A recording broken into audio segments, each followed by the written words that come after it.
জামাতে ইসলামী কেন হঠাৎ একজন হিন্দু নেতাকে প্রার্থী করল? কৃষ্ণ নন্দীকে মনোনয়ন দিয়ে জামাত নতুন রাজনৈতিক সমীকরণের দিকে যাচ্ছে। একজন হিন্দু প্রার্থী কি জামাত এর স্থানীয় ভোট রাজনীতির চেহারা পাল্টে দিতে পারে, নাকি এটি শুধুই প্রতীকী পদক্ষেপ?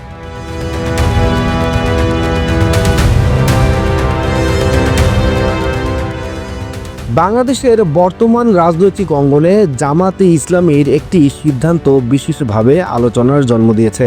দলটি ডুমুরিয়া উপজেলা হিন্দু কমিটির সভাপতি কৃষ্ণ নন্দীকে তাদের প্রার্থী হিসেবে মনোনয়ন দিয়েছে।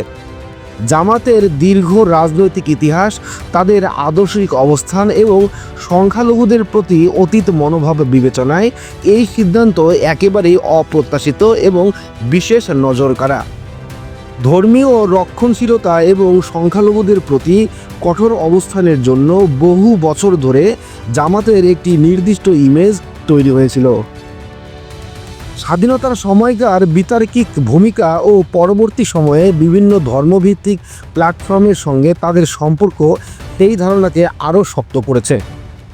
এমন এক দলের কাছ থেকে একজন হিন্দু কমিউনিটির নেতাকে মনোনয়ন দেওয়া বিষয়টি তাই স্বাভাবিকভাবেই বড় প্রশ্ন ও ব্যাখ্যার জন্ম দিচ্ছে।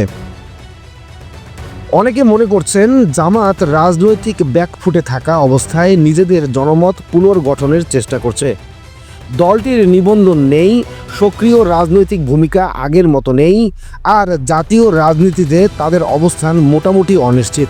এমন পরিস্থিতিতে এই মনোনয়ন দলটির নরম ভাবমূর্তি তৈরি করার প্রচেষ্টা হতে পারে।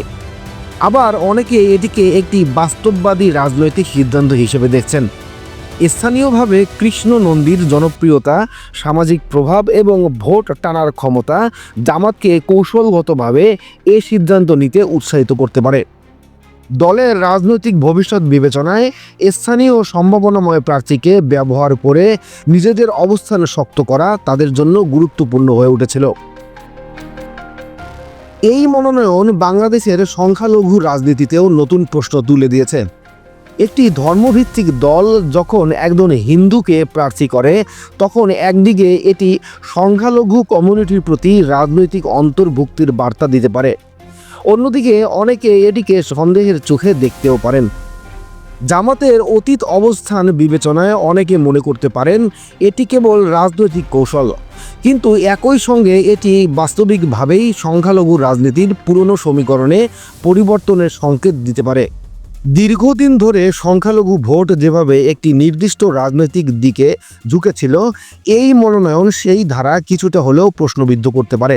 জাতীয় রাজনৈতিক অঙ্গনে এর আরও বড় প্রভাব রয়েছে। একটি ধর্মভিত্তিক দলও যখন নিজেদের উদার ও অন্তর্ভুক্তিমূলক রূপে হাজির করতে শুরু করে, তখন এটি অন্য রাজনৈতিক দলগুলোর উপরেও নতুন চাপ তৈরি করে। বাংলাদেশের নির্বাচন যেভাবে আগামী দিনে গণতান্ত্রিক রূপান্তরের পথ নির্ধারণ করবে, সেই প্রেক্ষাপটে জামাতের এই পদক্ষেপ ভবিষ্যৎ রাজনীতির নতুন দিক তৈরি করতে পারে। হয়তো এটি জামাতের পুনর্গঠনের সূচনা, হয়তো এটি কেবল একটি প্রতীকী প্রচেষ্টা, অথবা এটি স্থানীয় ভোটের বাস্তবতা মেনে নেয়া। তবে যাই হোক, এই সিদ্ধান্ত বাংলাদেশের রাজনীতিতে একটি গুরুত্বপূর্ণ আলোচনার কেন্দ্র হয়ে উঠেছে এবং আগামীর রাজনৈতিক সমীকরণে এর প্রতিফলন দেখা যাওয়াই স্বাভাবিক। আপনি যদি এই ধরনের আরও আপডেট ও বিশ্লেষণ পেতে চান, তাহলে এখনই আমাদের ইউটিউব চ্যানেলটি সাবস্ক্রাইব করুন এবং পাশে থাকা বেল আইকনে ক্লিক করতে ভুলবেন না।